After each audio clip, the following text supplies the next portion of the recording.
Hello, my amazing artists. Welcome back to my home studio and another chance to create a masterpiece. Today, I want to talk to you about an artist by the name of Salvador Dali. Salvador Dali was born in Spain in 1904. He was a really silly, kind of quirky guy. He loved to do art, and very early on in his life, his parents figured out that he had a real talent for it. So they encouraged him to do art any chance that he had. They always gave him paper, pencils, anything that they can come up with so that he could draw and create. He would even go outside and gather things like leaves and rocks, and he would put them all together to make collages and different art projects. Anything he could find, he used it to create art.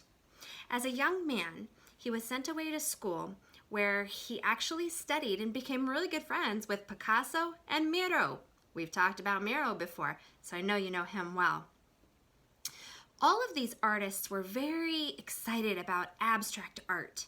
Remember, abstract art is when an artist creates something that doesn't fit in our head what we think it should be.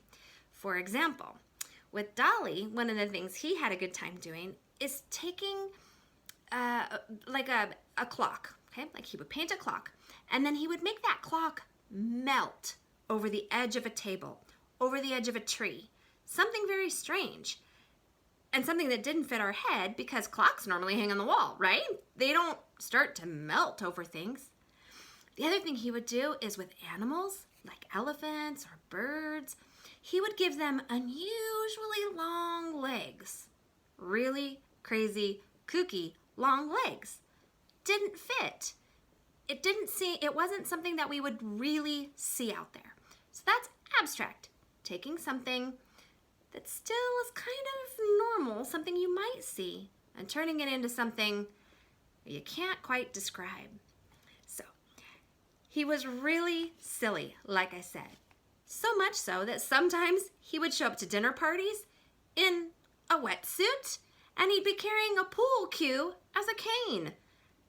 It's just very strange. Could you imagine if you had a friend show up at your front door to come have dinner at your house and they were dressed in a wetsuit? You'd think it was a pool party, not a dinner party. He also had a really long mustache, and he loved to make it do all sorts of silly things. Here's a picture of Dali and his crazy, silly mustache. He's so silly! Isn't he silly? Look at that silly face and that crazy mustache. All right, and here's an example, like I talked about, him making a clock that was melting over something. In this case, he's got it melting over his mustache. How silly is that? You see the clock here melting over his mustache? And how about this elephant right here? Look at how long the elephant's legs are. Pretty silly. That is a Dali thing to do. So today, I want to do something a little crazy, a little kooky. Let's draw some Dali long-legged kooky birds. All right, here we go. Here I go with my high-tech technology again. You ready? All right, down we go. See if I can get you down to my coloring board here. All right, there, I think we're looking pretty decent. Okay, now on your instruction sheet today, you will have something that looks like this on the back. You should. I tried to break it up into little squares so that you could see each thing that you are going to draw. In the background, here and here, hopefully, if the copier copied them well, you'll be able to see there's like these little lines back there that kind of help you give you reference as to where you're going to draw each part of your bird. We can also do this by simply taking the piece of paper that we want to draw with today. Get my extras out of the way. Take our piece of paper and we're going to fold it. First, we're going to fold it in half long way. Like that. Remember, hot dog style. Okay. Then we're going to fold it in half the other way. Hamburger style. All right. So hot dog and then hamburger. There we go. And then that will give you the cross, and 1, 2, 3, 4 sections. All right, so that'll help us kind of know how to build our bird.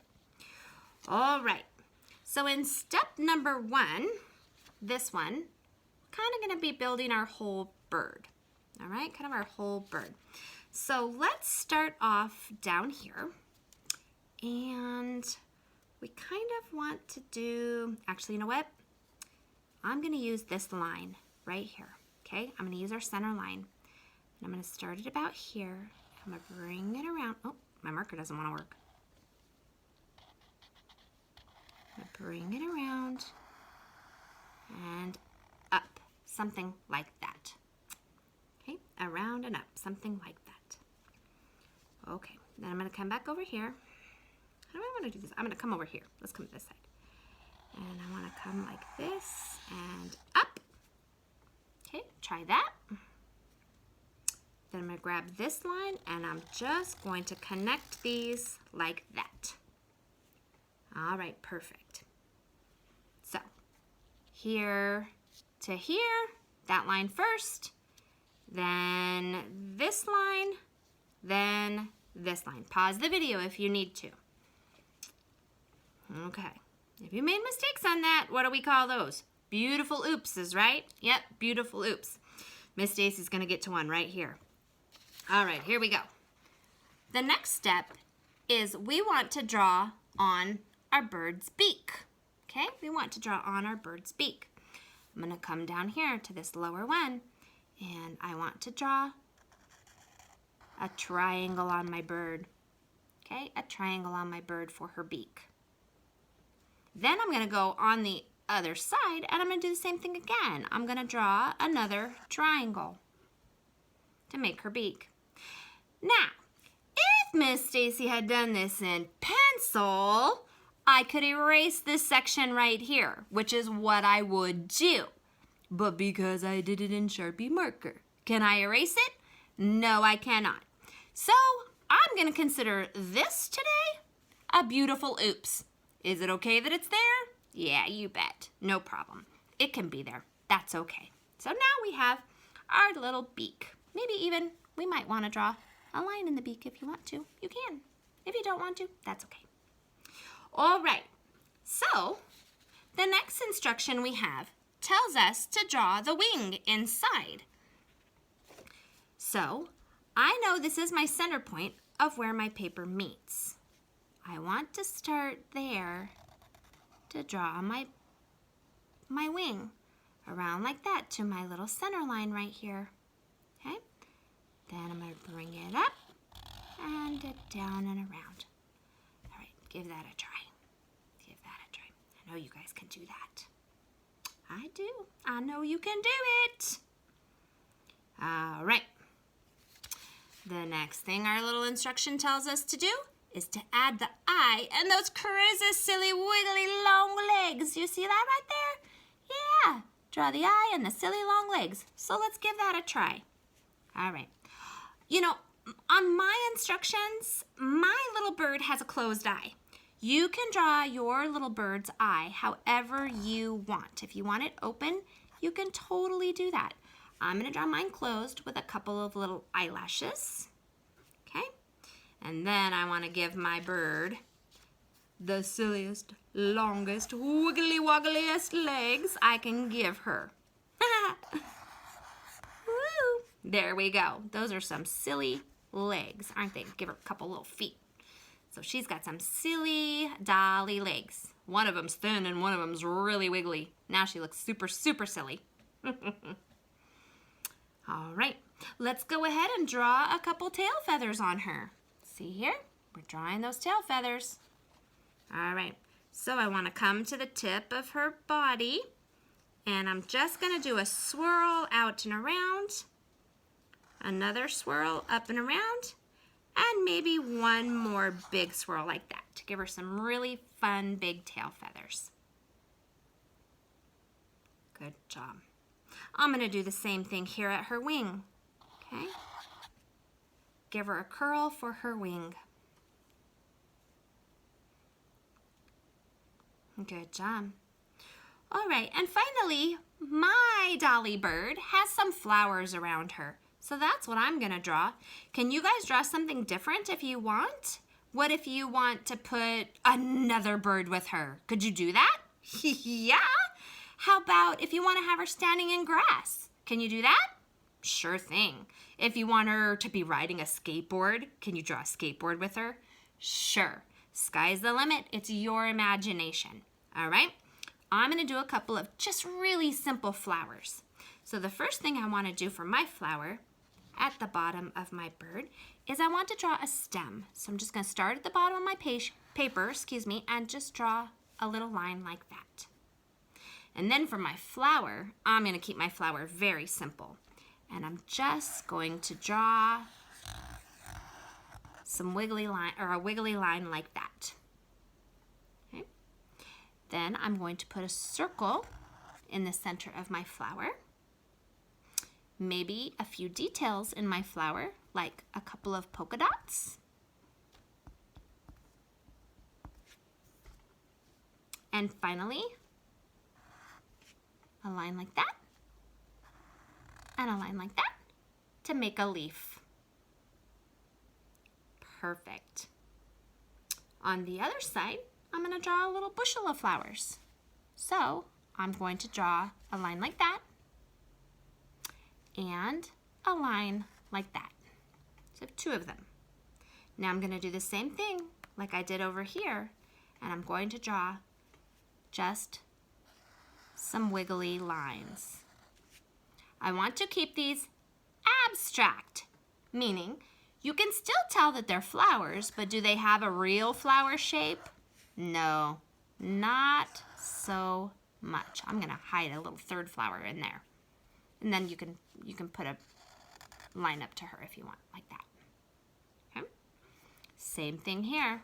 Circles in the center. Okay. Let's maybe on this one, maybe I want to draw some little lines like this. And I can put a couple dots in there too. Okay. On this one, maybe I just want to put a bunch of polka dots. Okay. And on this flower, I'm going to do some lines like this.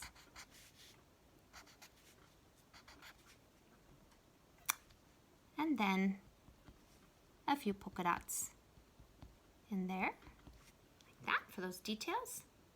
And finally, I think that bushel needs some leaves. What do you guys think? Okay, so line like that, little curve, okay? Come back to the stem and join in with that line. Do the same thing on the other side. Little line like that from the stem, come back to the stem, and join them together. Now if you want, you can put some details in those leaves as well. Draw one line and a couple little lines that come off of it. Draw a line, a couple little lines that come off.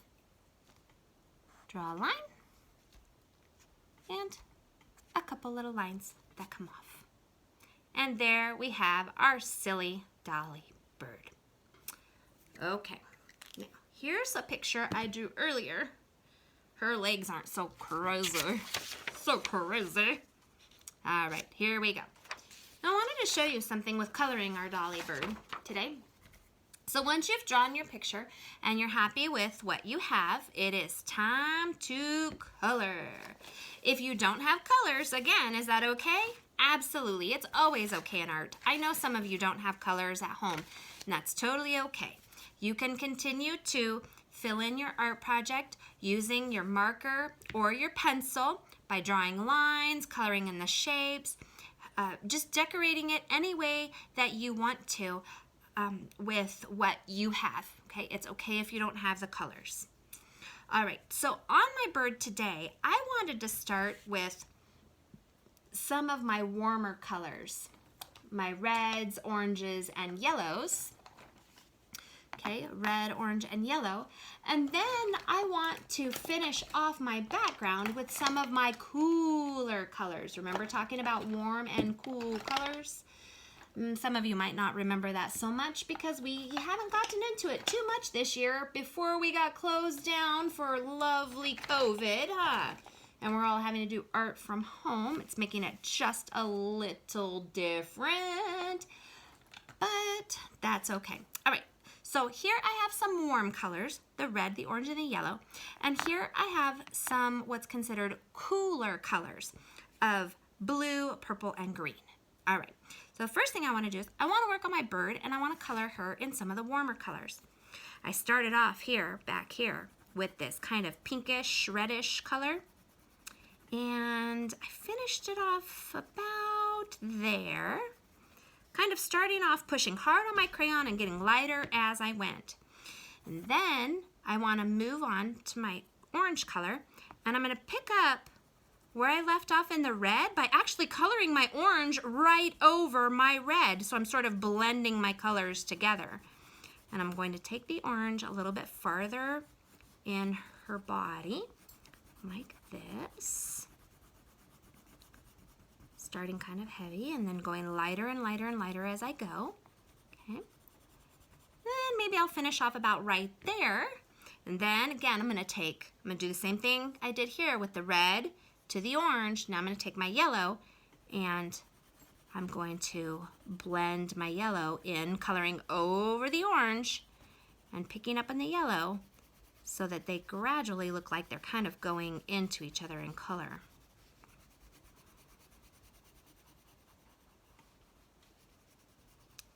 Like that. So I have a very beautiful and warm bird. And I take my pink a little farther maybe. Maybe blend it in just a little bit more. Make her just a little bit more red. There we go. You see how? She starts off red, goes orange, and then yellow? Yeah?